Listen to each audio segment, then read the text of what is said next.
दिनै गोथार मेरि ख्रिस्टमास सान। Christmas, Merry Christmas, Christmas, Merry Christmas. फैगौ समाव फोरबो जिसुआ मोजाङै दैदेनलांनो हाहोथों बेनि थाखाय आरज गाबदों। Merry Christmas. फैगौ समफोराव बे प्रभु जिसु ख्रिस्टआ जोंखौ जाहाथे मोजां लामाजों दैदेनलांनो हायो बेनि थाखाय आङो आरज गाबदों।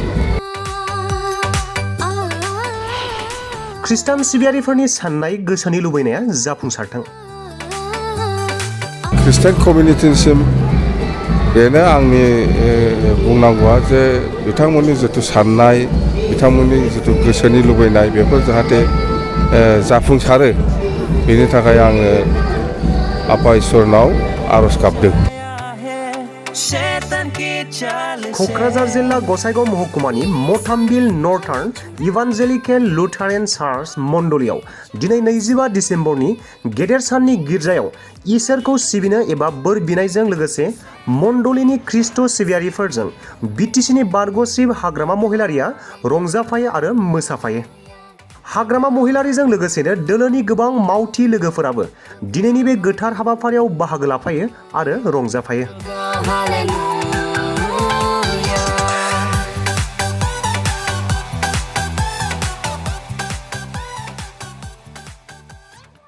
जन्मदिन आरो बे जन्मदिननि जिथु आरज गाबनाय हाबाफारि मथामबिल गिर्जायाव बेखौ आङो एखेलगे आरज गाबफानो मोननानै गोसोआव जोबोद मोजां मोननाय मोनदों। जिसु ख्रिस्टनि जन्मदिन बे मथामबिल गिर्जायाव बयबो ज'यैनो आरज गाबनो फैदों। आसा खालामो फैगौ समफोराव बे प्रभु जिसु ख्रिस्टआ जोंखौ जाहाथे मोजां लामाजों दैदेनलांनो हायो बेनि थाखाय आङो आरज गाबदों। बेखिनि खोथा। क्रिसमासनि नामावहाय जिसुनाखि ख्रिस्ट सिबियारिफोर दं मा हामलायथि बावो?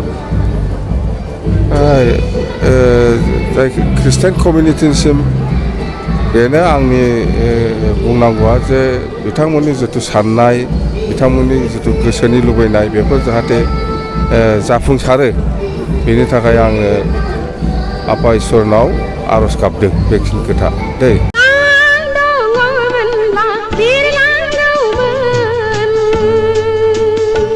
बर'नि गिबिसिन आबुं बर' सावथुन आलायारन सावथुनखौ नायनो हांखुर जानानै थानाय रायजो राजाफोरनि थाखाय गोजोनथाव खौरां। आंनि सिमां गावबा गावनि आंलाय आंनिसो सानदोंमोन। आलायारन सावथुनखौ अनसायगिरि रायजो राजाफोरनि थाखाय बाङाय बेसेनावनो दिन्थिनो थांखि लादों बड'सा फिल्म प्रडाक्शना।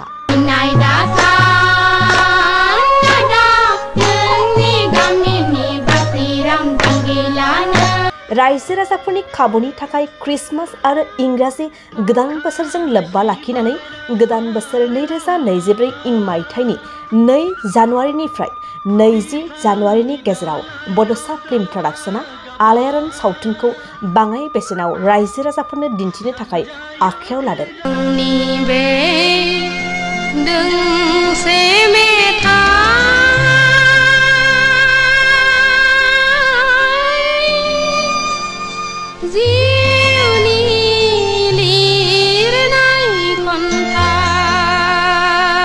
फैगौ 2 जानुवारिनिफ्राय 20 जानुवारिनि गेजेराव सिगाङाव लानाय बेसेननिख्रुइ गोबां खमसिन बेसेनाव आलायारन सावथुनखौ लांनानै रायजो राजाफोरनो दिन्थिनो हागोन। सुदेम बार बारनाय गोजोनग्लायनाय समाव बिरलाङो गोसोआ नोंनि सेराव। क्रिसमास आरो इंराजि गोदान बोसोरजों लोब्बा लाखिनानै आलायारन सावथुनखौ अनसायगिरि रायजो राजाफोरनि थाखाय बाङाय बेसेनावनो दिन्थिनो थांखि लादों बड'सा फिल्म प्रडाक्शना।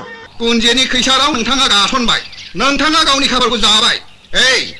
हाखौ लामारनो नाजायोब्ला बाथ्राया गाहाम जानाय नङालै। बेनिखायनो दासिमबो जुदि नोंथांमोनहा आलायारन सावथुनखौ नुवाखैब्ला थाबैनो जगाजग खालामदो आरो बाङाय बेसेनावनो लांनानै आलायारन सावथुनखौ नायनो गोसो जानानै थानाय रायजो राजाफोरनो दिन्थिहैदो। नों खालि आंनो 500 रांल' हर, हाया फाक्का। नोंथांमोना आलायारन सावथुनखौ सिगांनि बेसेननिफ्राय गोबां खमसिन बेसेनाव लांनो थाखाय 8453 967866183 967861674 आरो 78962981145 मबाइल नम्बराव फोनांजाब खालामदो।